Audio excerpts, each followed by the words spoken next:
Chairman and Managing Director, Mr. Chaitanya Desai, Managing Director, and Mr. V.C. Divakar, CFO, APAR Industries.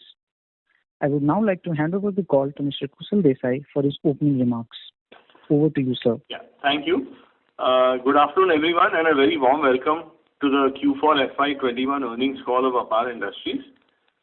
I would like to actually make a small tribute to our team, who we fondly call the APAR Parivar, who really left no stone unturned to ensure that all our plants kept running through the pandemic, through both the first and the second waves, and have serviced our customers well. We have continued to maintain very high fill rates through this period and have maintained very safe work practices throughout this whole period. So I cannot express how proud I am today to be a member of this Parivar and the way all the members have cooperated to run the businesses and the offices. So despite both the COVID-19 waves coming and hitting operations, we managed to grow our adjusted profit after tax by 27% year on year to 171 crores, and the return on equity for FY21 was up by 106 basis points to 12.5%. This was also helped by a 42% reduction in the finance costs. Consolidated revenue for FY21 came in at 6,405 crores. The early part of the year, commodity prices were very low. In the second part of the year, they grew substantially. So this is around 14% lower than the previous period, mainly due to a 23% year-on-year decline in the domestic revenue side. The export revenues actually grew in the year by 3% to reach 2,637 crores. The EBITDA came in at 422 crores, and the EBITDA margin improved by 31 basis points to 6.6%. Our oil business recorded growing revenues and the highest ever EBITDA per KL post forex adjustments, which for the year came in at 7,032 rupees per KL, partly aided by premiumization of our product mix, as also with respect to favorable raw material prices. And then, of course, a very strict focus on working capital management, which helped restrict the number of outstanding days and in turn has had a positive impact on the interest that we've paid. Our conductor business unfortunately faced unprecedented headwinds, especially towards the end of the year. And this arose from a very steep rise in commodity prices, especially steel, which is something that we cannot hedge. And also hit by a very sharp escalation in international shipping freight rates. In addition to this, for the HTLS projects business, there were several small lockdowns which happened, but more than that, the required outages were not possible to be obtained due to various COVID-related reasons, resulting in idle time and the execution not happening as per the plan. In Q4 FY21, specifically looking at that quarter, APAR posted consolidated revenues of 1,907 crores, which is up 6% year on year. Here, the domestic business has grown by 12% during the fourth quarter.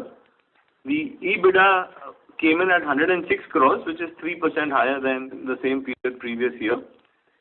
The EBITDA per KL for our oil business for that quarter actually crossed 10,000 rupees per KL. Finance costs were down to 21 crores from 50 crores in the same period last year. And our profit after tax grew to 48 crores, which is 104% above the same period previous year. I'd also like to just touch upon a few industry highlights. There are a new set of draft guidelines that have been issued of approximately 3 lakh crores reform-based result-linked scheme for DISCOMs. It targets the reduction of the ATC losses to between 12 to 15% by FY25. It also lays out a smart prepaid metering system and a reduction in ACS and ANR losses to zero by FY25. So the capital outlay for metering and infrastructure is stated to be about 1.5 lakh crores each. So 1.5 lakh for the metering infrastructure and 1.5 lakh for the transmission and distribution infrastructure over a period of 5 years. The outstanding dues of the DISCOMs has actually reduced by 3% and is at 78,379 crores as of 31st March.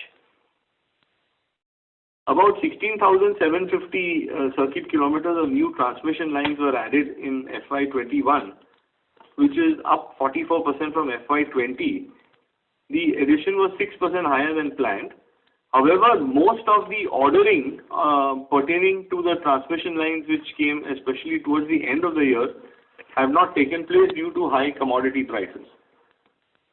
The key T&D players reported an order inflow of about 15,800 crores in the fourth quarter. 4 LOIs have been issued in the FY21 for new tariff-based competitive bidding projects.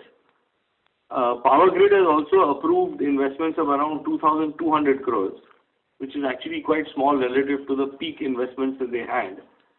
But this investment has been announced by them.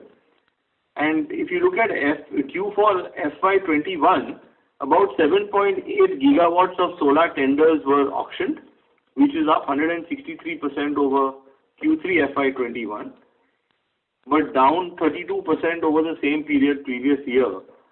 And however, the actual completion of solar projects was much lower, and it was 15% lower than what was achieved in FY20.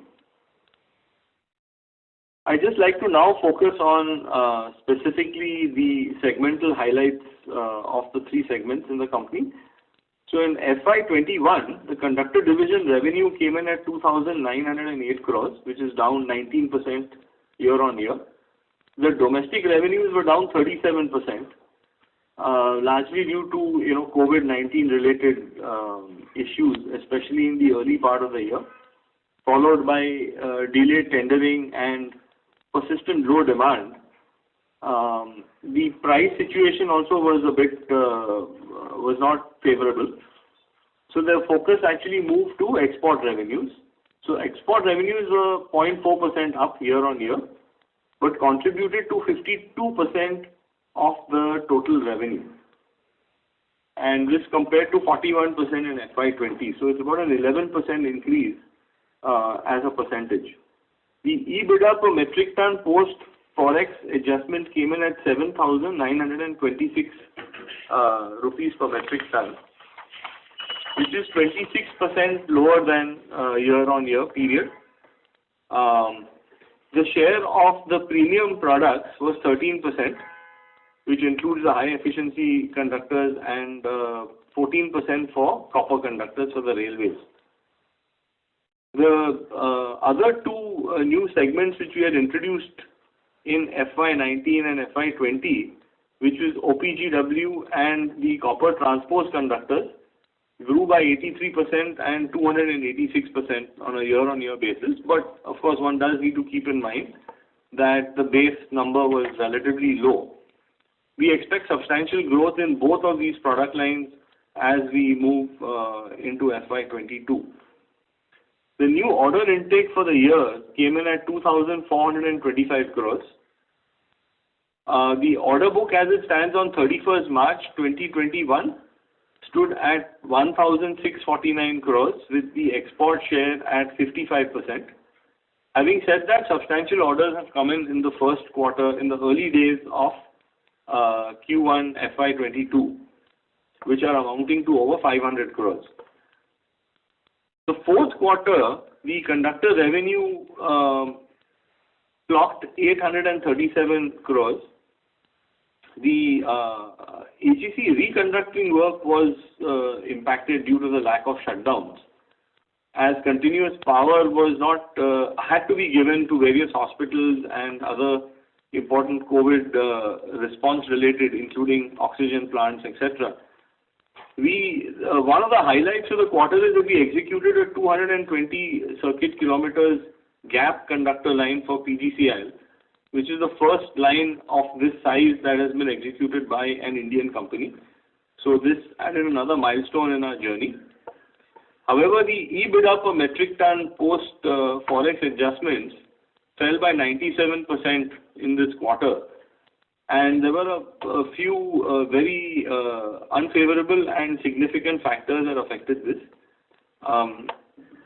The first was the steep increase that took place in the international freight costs, which the company was not able to pass on because it was part of a CFR or a DDP contract. The second is actually aluminum premium that also substantially increased, and again was a fallout of the same factor, which is the international freight. So one of them is on the outgoing product, the other one is on the incoming material. The third is steel prices, which as all of you know, steel prices have been at record highs. And there is no hedgeable mechanism, unfortunately, for steel. And then lastly, the availability of containers also were difficult to come by, as well as at the end of the year, inspections got delayed due to the lack of travel, since the second wave of COVID had already started taking effect. The export orders, which were actually profitable when received, turned to be quite loss-making due to these unhedgeable impacts that I mentioned above. There were also delay in customers' clearances to inspect and dispatch goods, as I mentioned, due to travel restrictions. And finally, the MEIS benefit, which was an export-related incentive scheme that the Government of India had, that resulted in a 2% benefit on the FOB value of exports, was withdrawn by the government in Q3. And unfortunately, the alternate scheme has not come in to replace the MEIS. So at the moment, the exports are happening without any incentives, and this is equal to about 2% of the FOB value of the goods. The new order inflow for the quarter came in at 256 crores, but as I mentioned in the first few days of April, we received orders worth about 500 plus crores. EPC players have also delayed ordering due to the steep increase in the aluminum and steel prices. So even though TBCB orders, etc., have been awarded, but the downstream ordering is still something which has been withheld at this stage, I guess, looking for more favorable price points. If I come to the specialty oil division, the situation was a little different. It happened to be actually the best performing year that the oil division has had in its history. Revenue was up 2% year on year in FY21. And this was driven by an 11% year-on-year growth in the overseas business that was spread across various sub-verticals that we have. The overseas business contributed 41% compared to 37% of the previous year. Our plant in Hamria had a utilization of 79% compared to 69% in FY20. The white oil business sales volume was up 16%.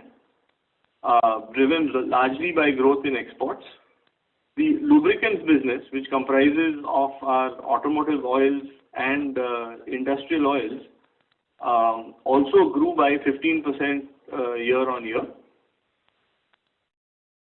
In Q4, the specialty oil division recorded a 33% growth to 719 crores as we gained market share as well as a share of business from major customers. The domestic revenue was up 43%, and the export revenue was up 18% during the fourth quarter. The EBITDA post forex adjustment came in at 104 crores, which was fourfold up compared to the same period previous year. Of course, we need to keep in mind that the previous year we were impacted because the end of the year was truncated, where a lot of industrial and automotive sales were restricted. If you look at the cable business, The cable business had an overall reasonably difficult year, pretty much from the beginning due to the impact of COVID-19. The revenue for the year came in at 1,270 crores, which was 21% lower than the same period previous year. Power cables continue to be highly competitive, but the elastomeric E-beam business, which really covers the solar, wind, railways and defense side of the business, were all affected due to COVID-related issues. These segments are also the most profitable segments for the company's business, so thereby impacting both the top line and the bottom line. The optical fiber division, though, had revenues that grew by 21% year on year. During this period, we've installed the third E-beam machine, which is of 2.5 MeV class, and our expectation is that in FY22, as we continue to focus on growing the export business and some of our premium products, which are medium voltage covered conductors, introduction of automotive cables and harnesses, and increased sales, which we are already starting to see from our solar, wind, railways and defense customers, starting up from June, July of this year onwards, we expect this year to be a much better year. We have further increased our export thrust in the business, and during the last 1 year, we've received various UL approvals, which are mandatory for the sale of electrical cables to the US market. And we've received global supply approvals from some of the largest windmill producers in the world, including General Electric and Vestas, who are the two largest. There is a significant capex plan which we have just approved in the board meeting of yesterday to substantially increase cables that would go into the wind and solar segments, as well as target the US market. The capex for the cable business planned is at approximately 95 crores, which we plan to spend over the next 12 to 18 months. We see a window of opportunity has clearly opened up, and the China Plus One strategy actually presents the company with a fairly strong opportunity. Coming to the fourth quarter, Q4 for the cable division, the revenues came in at 443 crores, which is 7% higher than the same period previous year. The EBITDA post Forex was at 14 crores, and the EBITDA margin came in at 3.2%. We expect, as I mentioned, a much better FY22 in the cables vertical, with already reasonably strong traction of order inflows that have started coming in. So to conclude, for us, FY22 has been a challenging, FY21 has been a challenging year. FY22 has started off a little bit difficult because of the second wave, but as I mentioned, as we progress through the year, we expect things to improve substantially. We would like to continue to broaden our focus on the export markets. Our portfolio of products are increasingly being targeted to be focused around safety first, more environmentally friendly products and more energy efficient products, as the ESG theme dominates infrastructure investments. We are also actually awaiting the details of the mega investment pushed by the Biden government in the United States, and we are very well placed to actually service this opportunity as it unfolds. So with this, I would like to come to the end of my comments. I thank you all for joining the call. Wish you the best of health. We could please open up the floor to questions, if any. Thank you very much. We will now begin the question and answer session. Anyone who wishes to ask a question may press star and 1 on the touchtone telephone. If you wish to withdraw your question from the question queue, you may press star and 2. Participants are requested to use handsets while asking a question. Ladies and gentlemen, we will wait for a moment while the question queue assembles.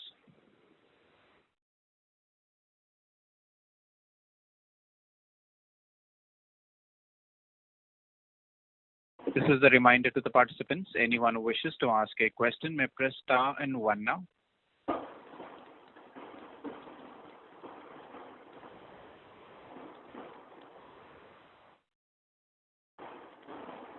The first question is from the line of Nimisha from MK Investment Managers. Please go ahead.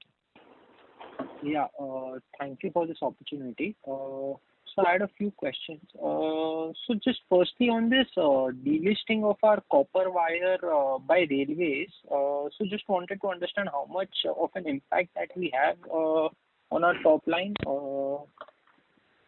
And is that in the conductor segment or it's in the cables business? So the copper conductor is in the conductor business, and in terms of the top line, it may impact, worst case scenario to the tune of about 400 crores. Okay. And it is something that the company has, already appealed against, because it was more of a procedural, issue which has been brought up, which is disputed. So we are reasonably confident that we would actually be able to mitigate some of that, hit. Okay, understood. Yeah. And and one more thing. So just wanted to understand if you could give us some breakup in terms of our cables business. So how much of say solar or wind would be contributing towards our revenues, and say how much will be telecom, railways and defense? Some ballpark numbers will be helpful. Hello. Telecom. Yes. 1 minute. Telecom is around 13% actually. Solar is closer to 18%, and wind is at present wind is only 3 to 4%.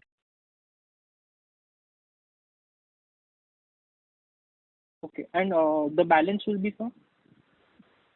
So balance utility is there, EPC contractors, EPC is there, Okay. defense is there, shipping is there, lot of things are there. Okay, understood. Even the railway segment is... Railway is also substantial. Railways for the cables are comprising of two parts. One is supply of cables to the railways, and the second is supply of harness to the railway, which is wired up cables on a frame that deliver directly to the railways, and these are used both in largely in passenger compartments, and we've also got qualified to supply to the locomotive side for harnesses. Sure. And like you mentioned that you will be focusing on automotive wires and harnesses. So is that a new product that we have introduced, or? We already had that, even in previous earnings calls, I had brought it up that we are focusing on supplying electron beam cured cables into the automotive segment. So one segment where it's already started is in all the electric vehicles. So we have been supplying JBM Auto, who are supplying these buses to the various government bodies. In fact, they have a reasonable amount of orders for that. So the wiring of all of JBM buses is coming through us. Also, there are some of the scooter companies who we've supplied that. As well as we've got our products ARAI approved for supply to the mainstream, trucks and passenger car companies. So we are working with the auto companies and the harness manufacturers to supply automotive cables into the wiring of the vehicles itself, besides the EVs. The EVs is something that, we've already advanced quite a bit. Sure. And just one more thing. So the capex plan in the cables division. So are we planning to? So this is largely incremental. So are we planning to add capacities in the current plan, or? Yes. So it's all coming up in our plant, which is in the Khatalwad plant, and the focus is all on as we've got these global approvals for the wind side, as Mr. Divakar mentioned earlier. Currently, the Indian demand has been a little bit muted FY22 there is expected to be a lot more demand on the wind side, because today the projects are being bid on an integrated basis, which is a composition of solar and wind. But overseas, the wind capacity increase is likely to be in most of the Western countries significantly higher than solar, given the nature of the sunshine that they get through the year. So this capacity will actually go into being able to supply windmills both onshore and offshore, as well as augmenting capacity for solar cables, as well as a lot of the E-beam cables get supplied into the United States market also. So as this whole infrastructure program in the US is opening up, we don't know the exact details of it, but it looks like the demand will substantially increase. So we want to make sure that all the investment goes in as early as possible, so that as that program gets rolled out, we are in a position to participate in it. Sure. Yeah, I'll join back in with you. Thank you. Yeah. Thank you. The next question is from the line of Himanshu Upadhyay from PGIM Mutual Fund. Please go ahead. Yeah, hi, good afternoon. I have a question on the conductors side. We have stated that there has been a significant inflation in almost all the segments, means aluminum pricing and logistic costs, and we still have an existing order book of 1,600 crores. Okay. So what is the outlook on the margins, means, or can we raise the prices and incremental orders what we are tendering? Are we seeing that we are able to increase the prices for the tenders because of the inflation being so high across the board, what we have stated?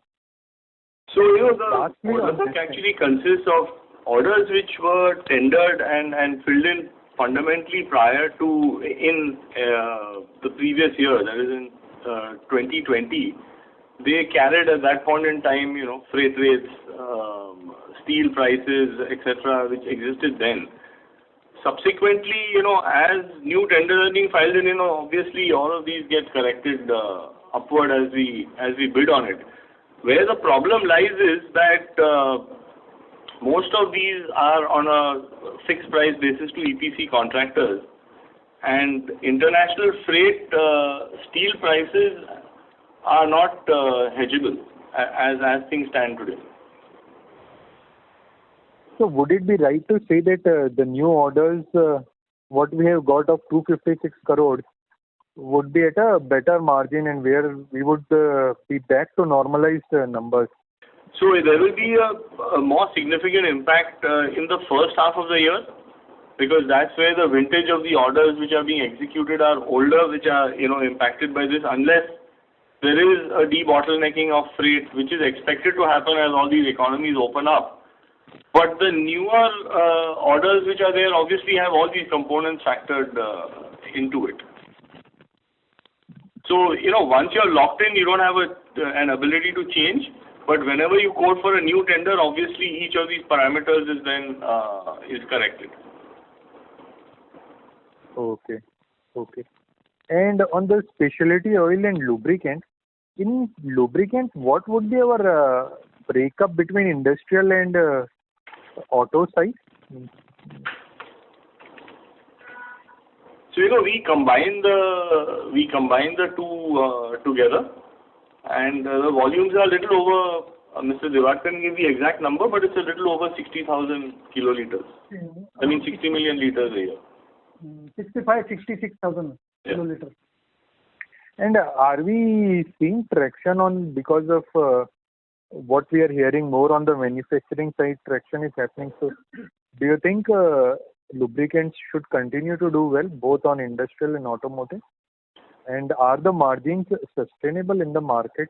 Because what we hear, some of the players have not raised prices for the automotive side. So what is the outlook here, or what you are seeing in market? So on the automotive, so let me just split it into two parts, the automotive side and the industrial side. So on the automotive side, actually, we have a relatively strong position and a focus on the agriculture side of the automotive. So fundamentally, product sales to tractor manufacturers, harvesters, combines, etc. So our bigger clients would be ITL, that's Sonalika Tractors, Escorts, Eicher. So these are the main OEMs that we service. So we don't see actually the demand from whatever the projections that are coming from the agriculture side is they're expecting a stronger 21 compared to 20. Obviously the first quarter has been affected, but just yesterday most of the states have started opening up the agri side, starting up from 1st of June. So I think that side is quite secure and will continue to grow as some amount of mechanization and things improve in India. On the industrial side, I would imagine that industrial sales will continue to increase. As you know, a lot of expansions are happening, capex expansions taking place. So both first fill as well as lubrication requirements on the industrial side will grow. And if you look specifically at the industrial oil segment, after the oil PSUs and Castrol, we are one of the larger industrial oil players in the country. Many others like Gulf Oil and the MNCs are more automotive focused. It's only Shell and Mobil amongst the MNCs who focus on industrial. Okay. I'll join back in the queue for further queries. Yeah, Thank you. Thank you. Thank you. The next question is from the line of Saurabh Patwa from HDFC. Please go ahead. Good afternoon, sir, and thanks for taking the question. I have a few questions. One is regarding this cable business capex. Can you just throw some more light on the details of it, as in what would be the revenue capability of this 95 crores capex which we are doing? What kind of ROCs we are expecting? As in we are doing capex in businesses where we won't have any operating leverage because current revenue is very small. So and we'll be targeting US market. So something on that side. Second, how long you believe this current margin in oil business are sustainable? And how much of this you would attribute to this rising spread to the inventory, with the low cost inventory in case you had, or is it because you're getting more share from unorganized players who may not be getting able to procure the waste oil in current scenario? Okay, so let me answer the two questions separately.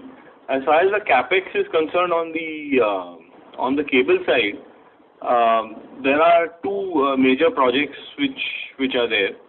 So and by the way, the fundamental infrastructure is fungible to produce various types of products. So there are new lines going in to produce these elastomeric cables that go into wind. They can also be used in solar installations, so they're more tuned to producing the larger cables that go into wind installations. We see actually a pretty rapid ramp up, because the key milestone is actually to go ahead and get approved. We have already started supplies from existing infrastructure that we have, but the capacity will end up many-fold increasing once these two new lines are put in place for servicing windmills. The paybacks on all these projects are in the 4-year kind of time frame. As far as the E-beam capacity that goes in, that can be used of course across all E-beam, various types of E-beam products. But the size of the machine has been selected such that a lot of the sizes that are expected to pick up in volume in the US markets pick up. We are already started exporting to the US markets in this year. So all this infrastructure coming in is going to augment capacity to service customers who would have already started in FY22. Right. Some of the business has already come in the fourth quarter of FY21 also. Okay. Just something more on this same thing. So how long it would have taken for us to become L1 in many of these customers? It's not really an L1 situation here because this is all negotiated. It goes into You need to have some technical customers are approval, people like General Electric, Vestas, Siemens Gamesa, Nordex. These type of companies. So it's all a negotiated deal. We were In terms of technical supplying them in capabilities, that is what I domestic market in India. But for us to be able to service the global market, it had to undergo certain time frame of supply in India and then additional testing and requirements which would go into those overseas markets. So both of those have been completed. And who would be our competitors in these businesses overseas? So our competitors in this are companies like Nexon, Prysmian, and they're all overseas players, LS Cable, etc. There is nobody we have almost 70% market share in the domestic market at the moment. It's just that market has been relatively small at this stage, but as you know, the wind segment in India also is growing. Yeah. So coming to the second question, which is the sustainability on in the oil business. So there has obviously been a tailwind in terms of inventory. As the market prices have been continuously rising, the raw material prices. So there has been some benefit from the inventory side of things. But, as you see, the finished lubricant business has also grown substantially. So both the automotive and industrial businesses of ours have grown, through this year in spite of all the pandemic-related issues. Our share of business with all the three tractor companies has increased. And the commitments which we have as we get into FY22 is higher than what we have in terms of share of business compared to FY21. Also, our industrial business, I think, will grow primarily with new capex coming in, and a lot of it has to be driven by capex that goes into manufacturing infrastructure. And from whatever I've heard from our product managers and sales teams, is that for the first time we are seeing brownfield and greenfield expansions happening, in terms of the manufacturing infrastructure. So a lot of first fill requirements being floated. Etc. So I think the lubricant side, the finished lubricant side is quite sustainable. In terms of our overseas operations, the Hamriyah plant actually has received a lot of more approvals through this pandemic period as people have tried to balance the geographic risk. And now with the second wave, in India, you will see that the first quarter of FY22, the volumes out of our Hamriyah plant have even gone up further, because many companies are insisting that the split should take place between two locations and two countries. Given the fact that a lot of container freight ships are also missing India because of this, the second wave that we've faced. Right, sir. So I think these are structural changes. They're not going to be something that will disappear, overnight. We've also increased our presence as far as transformer oils is concerned in some of the markets like Australia, Turkey, etc., where the demand for transformers that go into the ESG projects has started again increasing. So we see that the domestic side of transformer oil has gone down substantially because of the lack of funding to the utilities, but the overseas side of transformer oil is still doing well. Right, sir. So from a medium-term point of view, maybe not be 22, but so historically, our last 10 years average may be close to like 4,500 with peak of around 6,000 and maybe bottom of around like 2,500 types. But how, as you mentioned that this is sort of a structural change. So going forward, what is the range of EBITDA per KL which you would which you believe is more sustainable? So, between 5,000 rupees a KL is something that, has been historically a sustainable number, especially in the absence of a lot of violent movements on the foreign exchange side. So when the FX environment is stable, 5,000 rupees a KL is not something that's out of place. So this year, if you see, the numbers were closer to 7,300. Yes. But our operating plan for next year is in the 5,000 odd range. Correct. So that would be a substantial discount to what we reported in last 2 quarters. Yes, so actually some of it was a bounce back. If you go through some of the previous earnings calls, we had issues where you had some of the customers defer their deliveries. So you used expensive raw material to service new orders which you got at the current lower prices in Q2 particularly. And those deferred orders which executed in Q3 were then at relatively high prices but with cheaper raw materials. So I would really look at the full period. Right. And so that is a number which is a 7,300 rupees per KL number, and whatever we work should then be benchmarked against that. So about 5,000 odd rupees a KL is something that's very sustainable. Understood, sir. And this last one question which can just chip in.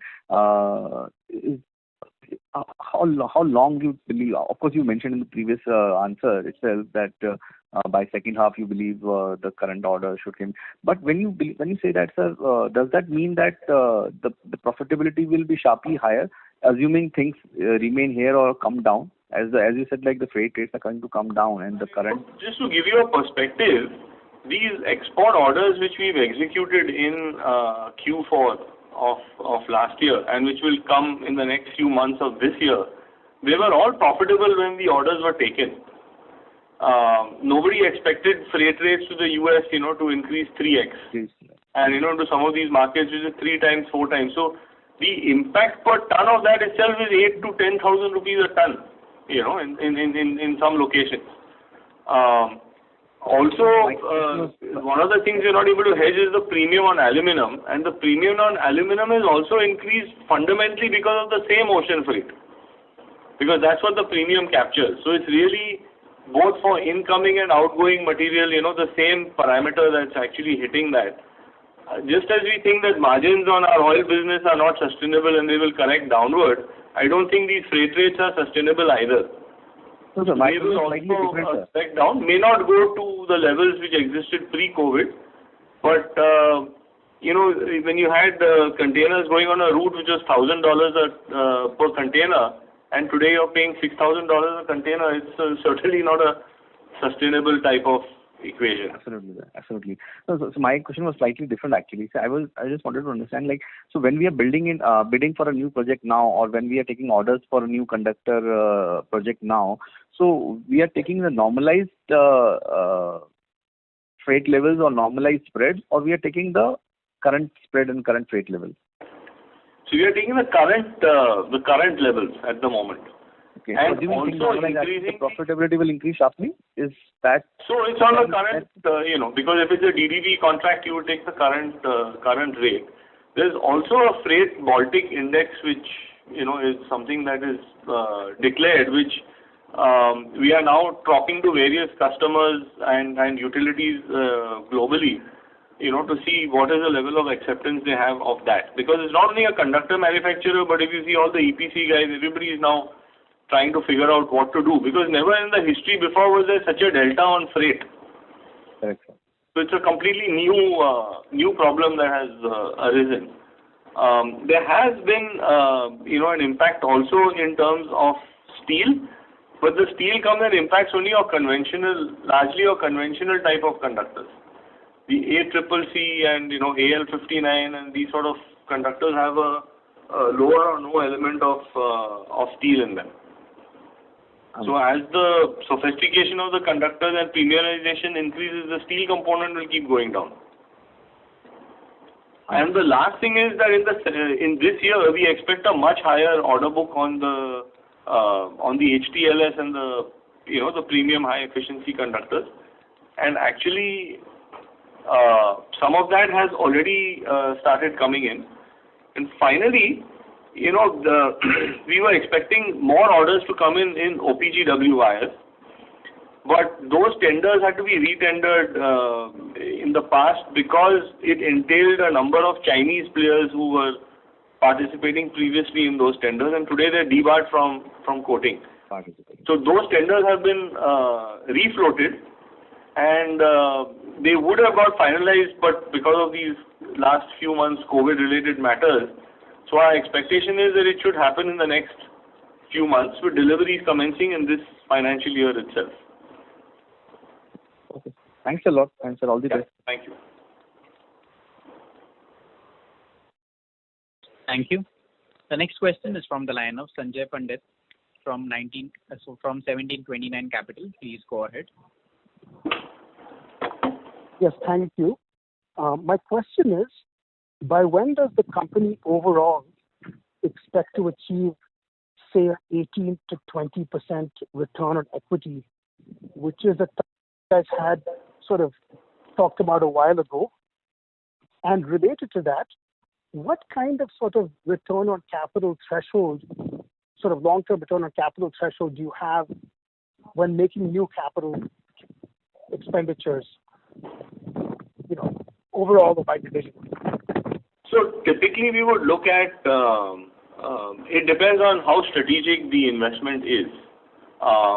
But paybacks which are in the range of 4 years is what one would typically look at if you're setting up something which is a significant brownfield expansion, and if it's just expansion in existing product lines, then you're looking at something which is sub 3 years in terms of a return on the capex. In this particular case, we've actually brought forward and we've also bunched the capex together, because we physically see that there is maybe an opportunity of a lifetime that's going to come up in this area. The US market has never really been that accessible to Indian cable companies because of differential tariffs that India has faced, especially relative to China. There was a 5% difference, 5 to 7.5% difference in tariff. And also the infrastructure spending in the US has been talked about for many, many years. But the sense is now that it's really time for them to press the button. And the seriousness with which, the discussions are going on, there will be a big increase in the electrical infrastructure.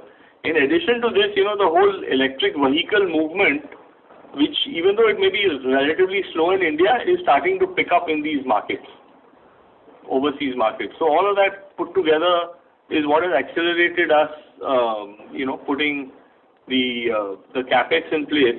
Our depreciation itself is about 90 crores a year. So the cash generation that comes, from the depreciation itself can be used to fund this. And we have already taken a line of credit and ECB. So together, I think, it makes sense for us to actually press the button sooner than later. The groundwork for this has already been done, as I mentioned earlier, in terms of both cables that go into windmills as well as just general electrical cables going into the US market. In terms of our clear plan is to get to target is to get to a 20% return on equity, and our sense is that in FY22 itself we will make a progress towards that. Not getting to 20%, but moving up in terms of, because the cable business is clearly going to do a lot better than in FY21, and in the second half we expect the conductor business also to come back into more normalized working. So difficult to give you an exact time frame, but I think we are clearly moving in that direction. So then perhaps sometime in FY23 you can have a run rate ROE of maybe 18 to 20%. That would clearly be an aspirational, it would clearly be a target, and it is quite feasible. Because, we don't expect a very long gestation period to load the equipments that come in, in this cable capex that we are talking about. Both the oil business and the conductor business have limited capex that is going in. And in fact, the plan was to just sweat the current assets. But in order for us to be able to optimize this opportunity, we need to put, this capex in place. And it can add to a revenue that exceeds, 500 crores by putting in this 95 crore capex. Yes, no, absolutely. It looks like the capex is an excellent thing to pursue, provided it's attractive returns on capital, which is what appears to be the case. Even Warren Buffett talked about major capex happening in the United States with respect to power transmission, and so that ought to be an opportunity for the whole industry. So we expect the capex to happen not only on power transmission but also on the distribution side. For example, in Mumbai, I have been informed that new parking that's going into buildings, 20% of it needs to buildings and malls actually. 20% of the parking has to have an electrical charging point for an EV. So with these sort of things coming in, the distribution infrastructure also will increase, not only in India but everywhere around the world. So based on what you're seeing today, if you were to look out, say, 3 to 5 years, what kind of sort of revenue and operating margins do you think APAR could get to? And what kind of capex would it require to get there? So, our capex plan, actually, we didn't have a plan to invest, such a large amount of maybe another 95 crores. We've just come through with a reasonably large capex plan over the last 5 years. Our expectation is that, you will see this big jump, on the cable side in the next 2 years. You can easily see the top line growing by, 5 to 700 crores. Some of it coming from this capex and some of it coming from the underutilized capacity that already exists. In the cable business, in the conductor and oil business, the growth will be more tempered. And our oil business will continue to grow at 7-8% a year. The focus continues to remain on premiumizing whatever offering we have. Our conductor business, we really don't want to focus on any top line growth. We are really focused on just improving the product mix. So as you'll see, all the new product lines which have gone in, that's where we expect the growth to come from, a higher value addition. The CTC is now growing. The OPGW will actually kick in this year with a lot of new tenders where it's restricted to pretty much Indian players. And HTLS, which is the premium conductors that we have, this year you will see a very large growth on that conductor side.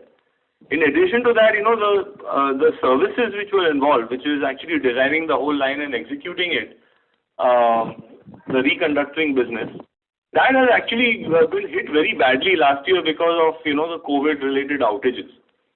And with the hope that, some of this falls in place as we get into the second half of this year, that will also start kicking in. There are already tenders which are being finalized, as we speak. And so, in the next few months, we'll probably have a much better order book on these HTLS to report also. So all this premiumization is going on, and that should help increase, finally the return on equity at our end. Correct. And finally, what kind of weighted average cost of borrowing can you fund this capex at? So Mr. Devakar, do you want to take that question?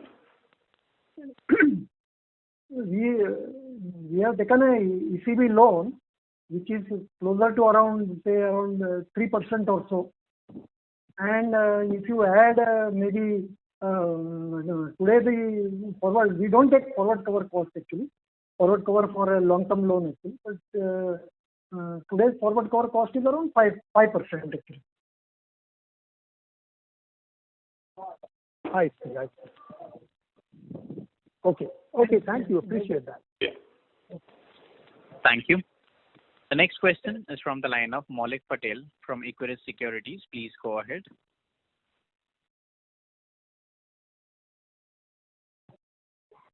Mr. Maulik Patel, your line is in talk mode. Kindly go ahead with your question, please.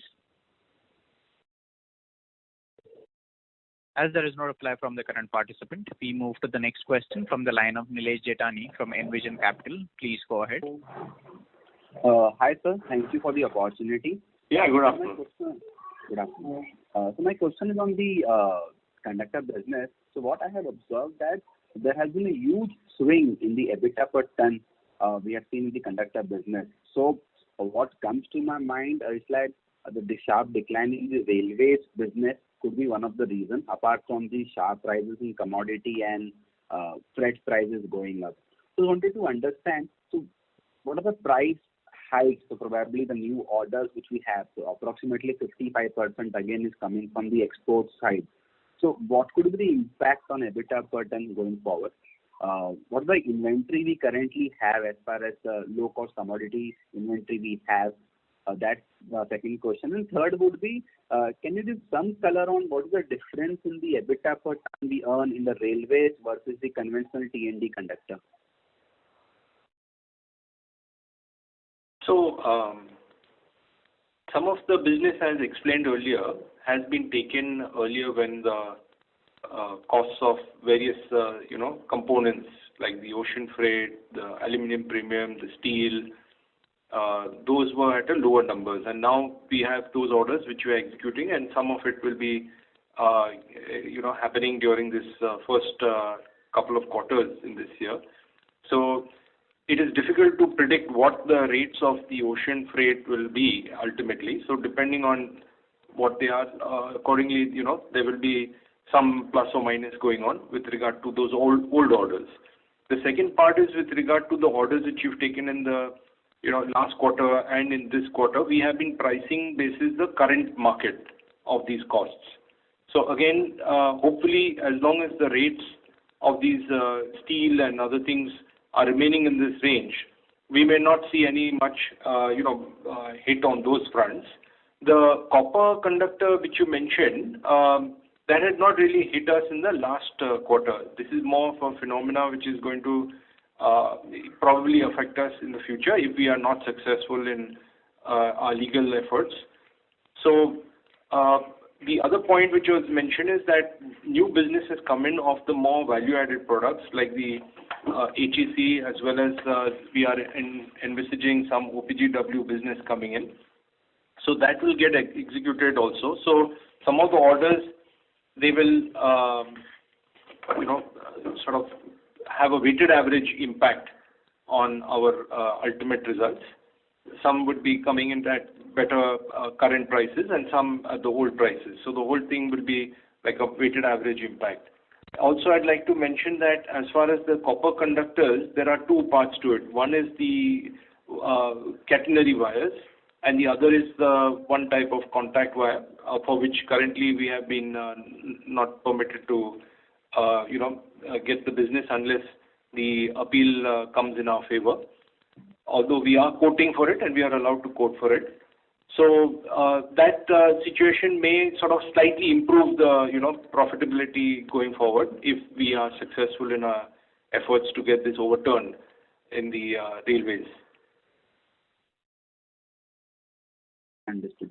And so some color on what is the differential in the EBITDA per ton we make when we supply conductors to railways versus the other conventional conductors? Is the differential too high? We don't give the breakup like that actually, but the conventional conductor is having the lowest EBITDA and the copper conductor is higher than the conventional conductor, and the highest is the HTLS conductor. The highest EBITDA is in HTLS conductor. In terms of the pecking order, you've got HTLS, OPGW, which are at the top of the pack. Then followed by, the copper transpose conductors which are going into transformer manufacturing. And then of the two conductors to the railways, you have catenary and contact. So catenary is more profitable than contact because contact has got more players in the industry. So to just clarify the current situation, the RDSO took objection to a certain procedural matter, which even though the rights, which is the inspection agency of the railways, had cleared. So we've got an appeal. So we are actually able to participate in every tender that's out there, and none of those tenders can be finalized unless a decision comes finally in this regard. So we are still working our way towards seeing whether they are actually going to have any impact or not on this. Understood. Yeah. So, it's not that the business is actually lost already, but it could potentially be lost, the contract via business for a certain period of time if the judgment goes against us. So, past the appellate, then it can go to the High Court. And it's actually nothing to do with the technical supply, it's to do with a procedural matter.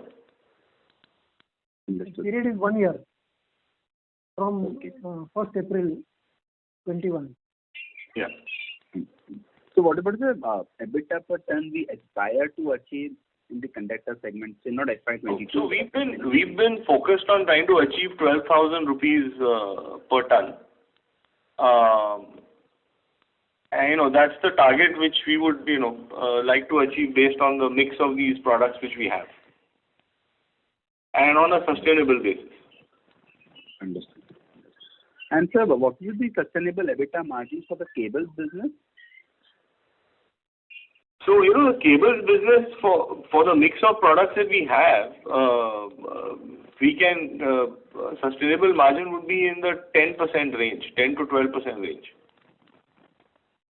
We are already doing 11%. We are done in FY20, FY19 also. Yeah. Closer to 10.5. Even in the cable business, you've also had the same hits also which have come in, and hit, our export portion has gone up, so container freight has increased. We have significant orders from some of the Latin American countries where, freight rate or box rates have increased. So, but unlike in the conductor case, there, when the quarter passes by, we have applied for now revision in the rates.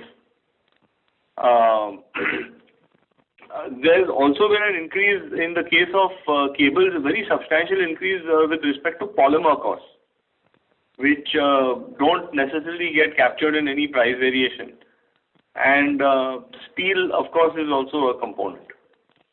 But the difference between conductor and cables is that generally the cable supplies and value of a single order is smaller in size. So as a consequence, you can correct your pricing and strategy as you go forward. So that's why the hits are smaller, and we expect actually a faster recovery there, and followed by the recovery happening on the conductor side. Understood. I hope that explains the sort of framework. Yes, sir. Yes, that means. Thank you so much for answering patiently. If there are any more questions, I will join back in. Yeah, thank you. Thank you. The next question is from the line of Mayank Bhandari from Nirmal Bang Securities. Please go ahead. Yeah, thanks for the opportunity. Sir, I just wanted to understand in the conductor side of the business, as the government is focusing more on the localized domestic manufacturing and banning more of the Chinese imports. So from the conductor point of view, aren't we slated to benefit from government's move? I just wanted to understand from industry perspective. Yes, so the product line which gets the most affected as far as Chinese is concerned, and the most favorable as far as the Indian manufacturers is concerned, is the OPGW wire. And today with the data is the new oil, so every overhead line is actually carrying an OPGW earth wire, so that data transmission happens on the fiber optic link there. So the benefit of this is actually going to come this year, because last year there were a lot of Chinese companies that had participated in the tender, so all of those tenders have got scrapped. The government refloated tenders, but there were some technical issues which were there in the refloated tenders. So the government themselves scrapped those and have now for a second time refloated the tenders. So in the next few months, we would expect OPGW tender finalization. And there are, principally APAR and Sterlite are the two major manufacturers in the country. And even though one of the Chinese companies has a subsidiary in India, given the ownership rule which is there, they can't participate. So, we would expect that a reasonable amount of OPGW business would come by, as it gets finalized in the next few months. The other product lines, there is no Chinese competition, which is, conventional conductors, HTLS, copper conductors for the railways, CTC for, the transformer companies, etc. But OPGW is quite a significant benefit which will come. So what would be the market size of this OPGW? Your understanding?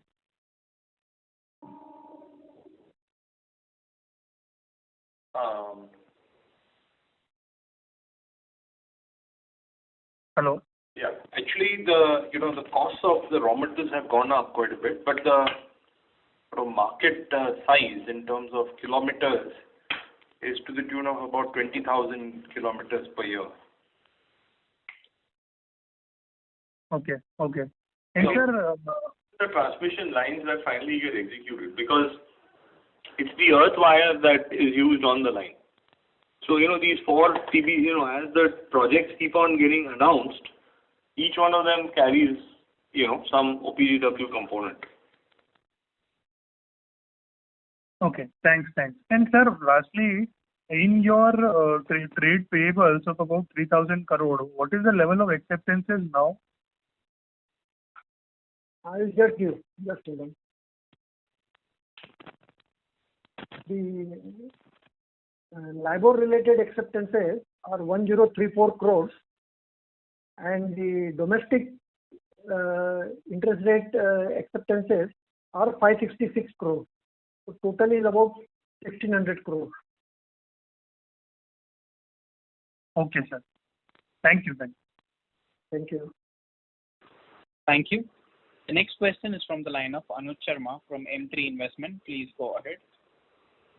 Yeah, thank you for this opportunity. My first question is, we are seeing some traction in the white oil segment, both in India and export. So, what has led to this, and what is the sustainability of this? Any structural change in the white oil business?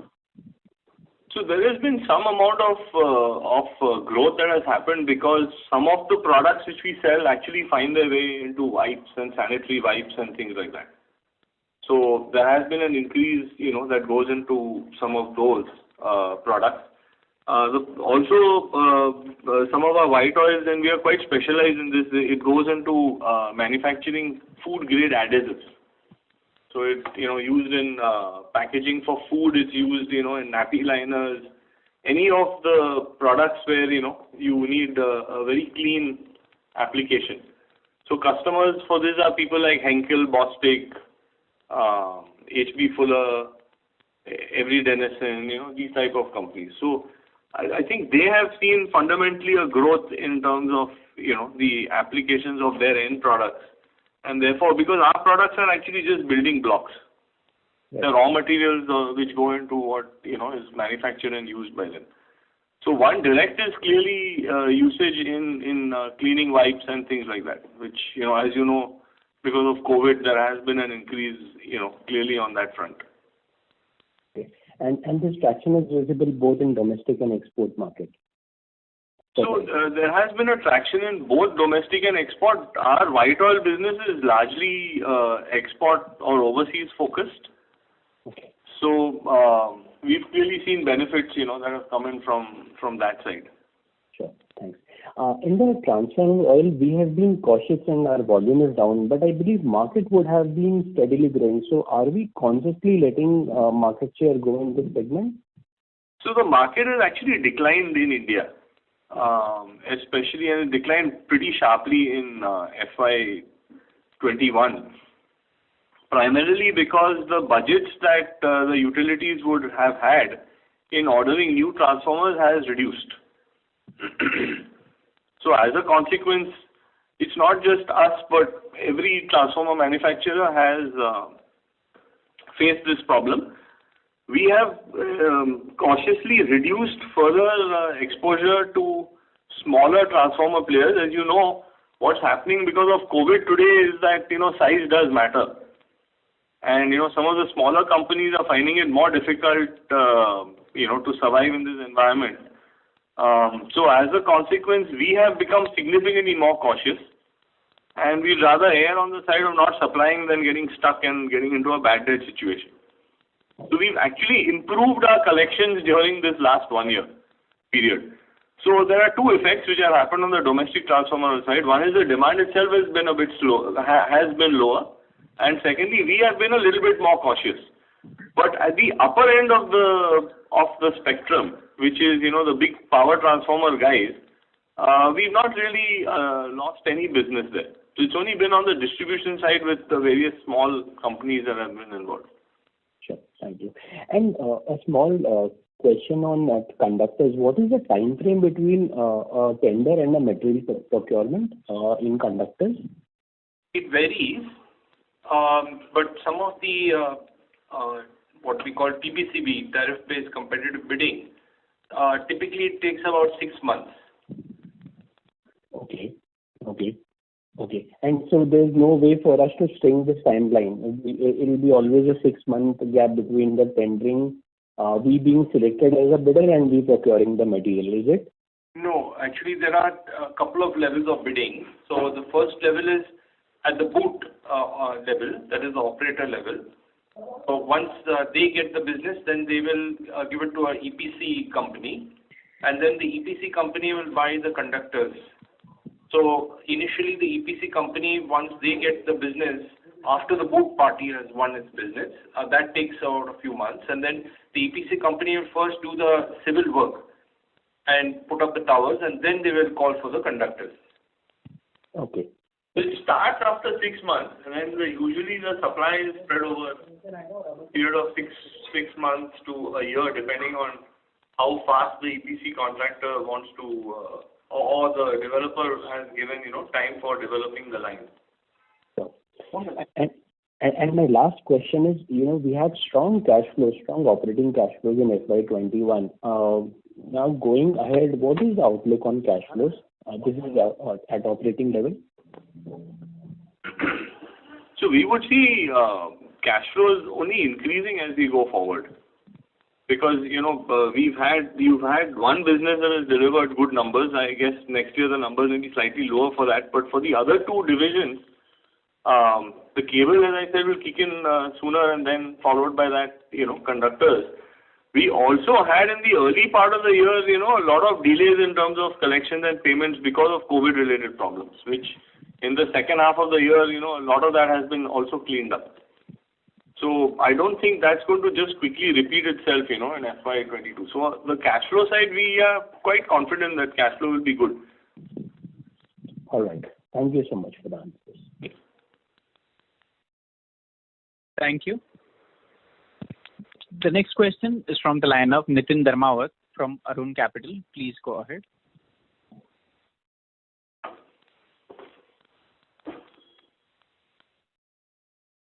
Mr. Nitin Dharmawat, your line is in talk mode. Please go ahead with your question, please. Yeah, thank you for the opportunity.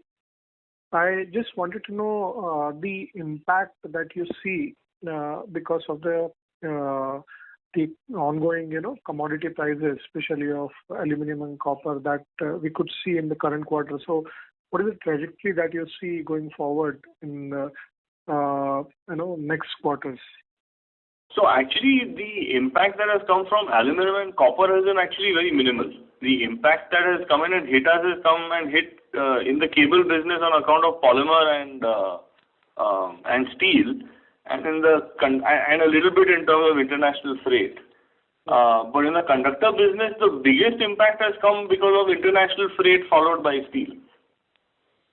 And then the whatever has been seen on aluminum is actually on account of the premium to LME. So the way you would hedge is that you would take a position on London Metal Exchange and freeze the price of the aluminum. But there is no way of hedging the premium, and this premium essentially covers warehousing and logistics costs. So because of the increase in international freight, the premium also has increased from about $80 odd to about $145 to $150 as we speak today. So the impact has come because of that, not because of the aluminum and copper prices moving much. Got it. Okay. Thank you. Yeah. Thank you. The next question is from the line of Pawan Nahar, an individual investor. Please go ahead. Yeah, thank you so much, Kushal Bhai, for your comments. In fact, I just want to say first thing, APAR as a company, you continue to surprise positively in terms of opportunities and new initiatives. So today you spoke about the US opportunity. So my questions first are, if you can talk a little bit about the volume growth that is expected in the oil business, conductor business. Okay, so in the oil business, the first and the largest product line we have is transformer oil. So we would see in FY 22-23 that there will be a substantial growth in transformer oil simply because FY 20 was a very depressed number. So, as normal spending, starts coming into the utilities, and there is a major focus on the distribution side. There is the Electricity Act has already been modified, and the government they've been very successful with the experiment of privatizing distribution. So there are several circles which have been picked up, and wherever those circles have run today, the private players have actually turned it around to make it profitable. So Kushal Bhai, anyways, we are a global company. So my question is, last year, including the lubricants, we did about 4 lakh kiloliters. Yes. Right? So my question would be like, what is the kind of volume growth? And please assume that, life normalizes. I understand COVID can play a role. So what would be the volume growth you would think is possible in FY 22-23? So, if you see an overall volume growth, it will be somewhere in the range of 4 to 5%. But within that, you see transformer oil, we see that there will be a growth domestically as well as the overseas growth will continue to be, in the 5-6% range, which it has been steadily growing at. The pack for us is the white oil business, because there, if the profitability is adequate, we increase the business. If the profitability is not adequate, we shrink the business. Sure. As far as the industrial and automotive is concerned, we are seeing double-digit growth. We will see a lot of capex going in on the industrial machinery side, and I think many of you would know better than me, given the number of companies that are being tracked, that I think capex over the next 2 years from a private spending standpoint may probably be at its peak. So the moment you put machinery in there, lubricant goes in. We see good growth on the industrial side. And as far as automotive is concerned, we have been growing both our retail franchise as well as, adding more and more OEMs. And within those OEMs, increasing share of business. So double-digit growth on the lubricant side is very much on the cards. I see transformer oil over the next 2 years growing by 7 to 10%, just given the low base effect that's been in place. And as far as white oil is concerned, it's, just depends on the competitive environment. Okay. So basically today, in terms of EBITDA, oil is our biggest segment and the outlook here remains positive, right? So the largest segment for us is transformer oil, in which we are bullish going forward. And the most premium segment that we want to grow is the auto and industrial side, which also remains fairly bullish. Sure. Because I'm looking at it total and you have broken it up, so thank you. Right. The second question I have is, you said that the new capex that we've done on the cable side. I just wanted to come back to your question on the conductor side. So on the conductor side also, we have a similar strategy in place, where we are focused on growing our OPGW business, growing our HTLS business, growing our copper transpose conductor business, and growing the HTLS services side, which is the whole reconductoring thing. As far as the conventional conductors is concerned, we would only look at, what profitability exists on that. If the profitability doesn't exist, we'll just allow the volume to drop. Sure. So ultimately, we want to get to 12,000 rupees per metric ton as a value addition. The copper conductor business actually will continue, as long as the electrification is going on.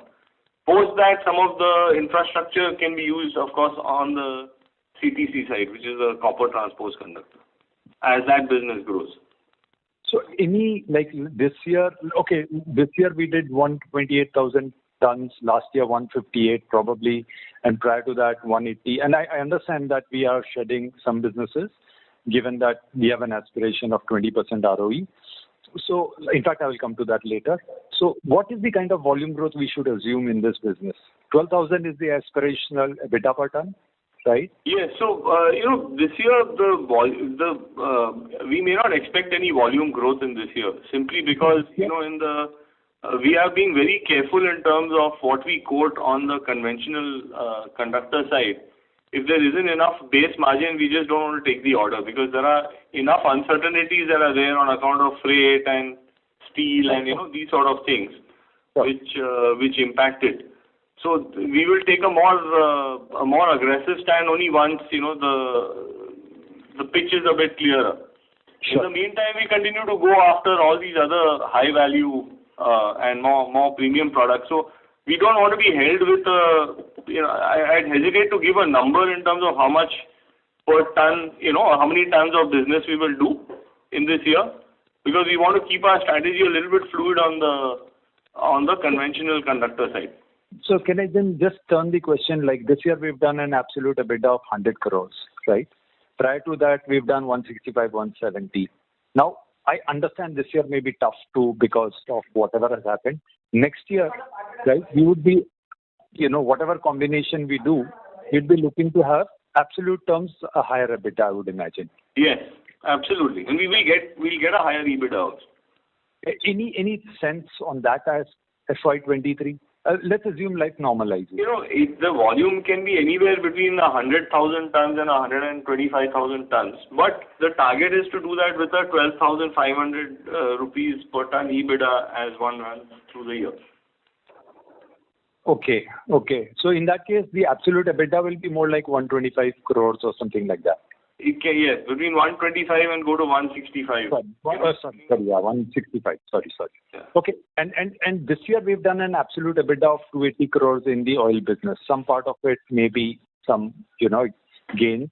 But and given that, there are so many segments, if I were to just simplify it as an outsider, absolute EBITDA growth in the entire oil business, what is the number we should assume? And again, please assume life normalizes. We understand that COVID, everything else. We are looking at our plan has about 5,000 odd rupees per KL as the EBITDA per KL. And we are looking at a total volume which is in excess of 400,000 KL.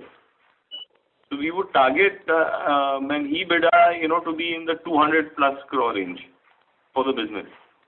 Okay, and got it. Okay.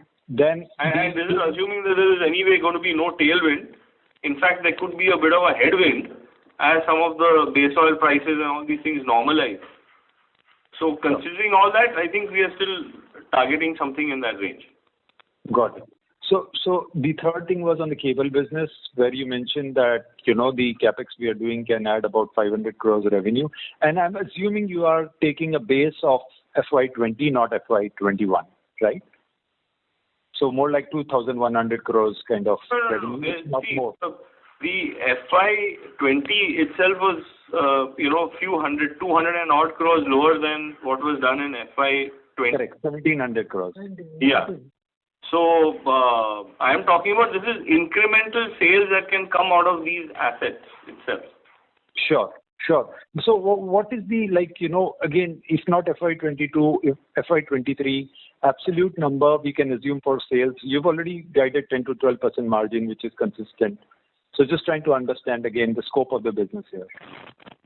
So the cable business can go up to, with all the, if the whole complex runs well, including these expansions which go in, you would have a revenue that can come in excess of 2,500 crores, 2,500 to 3,000, depending on the copper aluminum mix.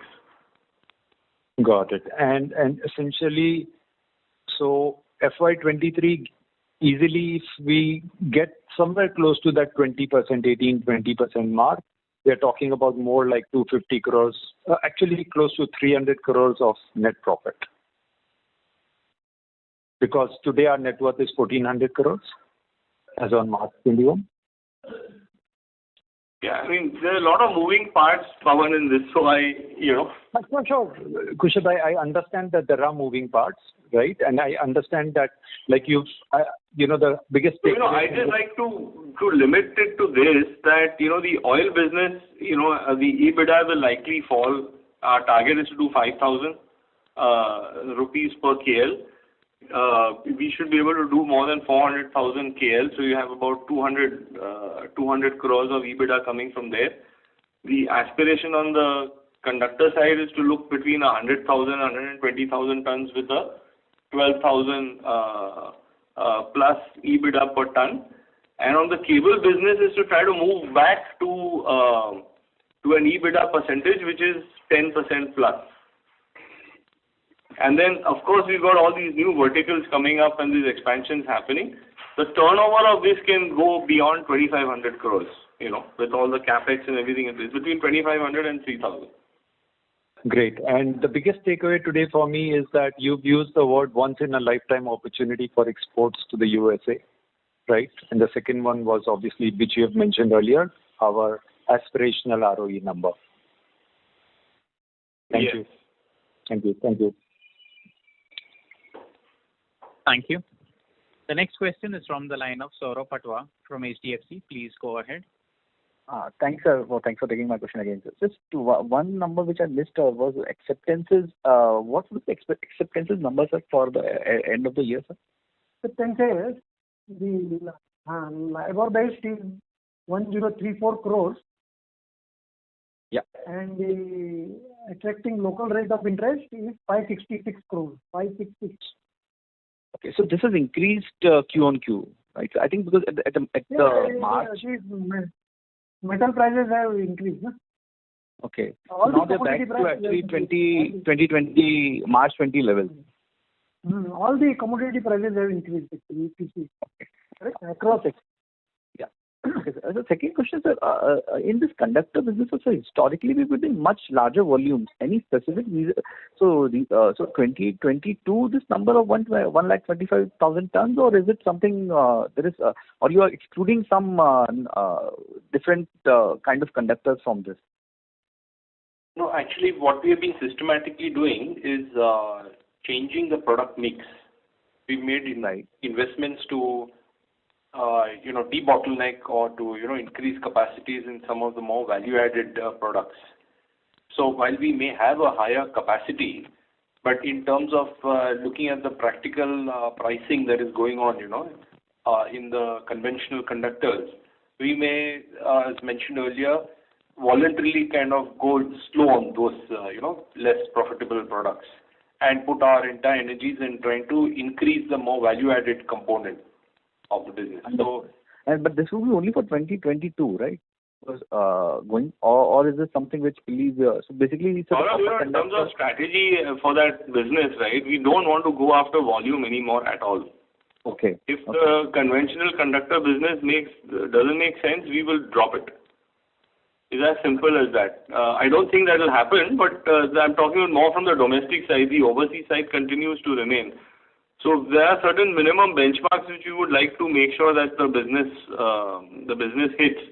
In the meantime, all these other verticals are all growing. HTLS will grow this year. OPGW will grow because of the favorable tender situation. CTC will grow as we get more and more transformer companies approving our products and utilities. So, and then the HTLS services side also is growing. So these are far more value added, and that's where we want to focus on. The conventional conductor business is like a little bit like a white oil business in oil. You can increase it up and down depending on what the netbacks are.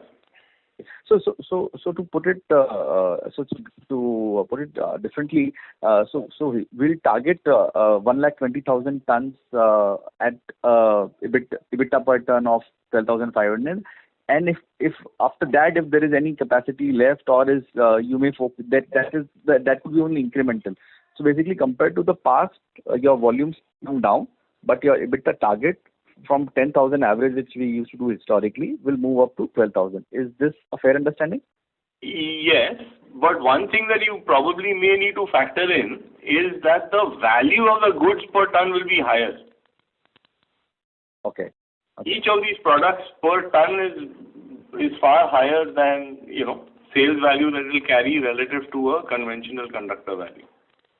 Fair enough, sir. But so if we want, but the EBITDA would be EBITDA range you have already given, so your profitability will be So a factor of per ton basis. Absolutely. Understood, sir. Thanks, sir, and all the best. Thank you. As there are no further questions, I now hand the conference over to the management for closing comments. Yeah. Thank you everyone for your time. As I had mentioned in my concluding comments of my opening remarks, that times are a bit uncertain and difficult, but just as the second wave is coming to a close, we see there are wonderful opportunities that are available. As I mentioned specifically on the cable side with respect to the whole ESG play plus the US market for cables. In the oil side, growing strength and presence out of our overseas manufacturing facility covering the GCC and these geographies, plus the increase that we see on the lubricant side. And in our conductor business, primarily around HTLS, OPGW, and the more premium products.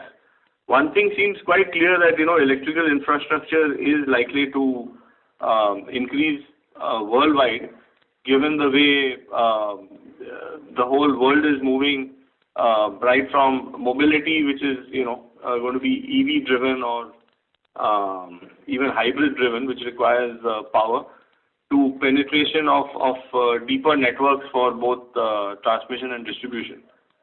So, we still remain cautiously optimistic, as we move through the next few months and into the next few years. So, thank you once again for your time, and wish that you remain healthy and safe. Thank you very much. Thank you. Ladies and gentlemen, on behalf of APAR Industries, that concludes this conference. We thank you all for joining us, and you may now disconnect your line.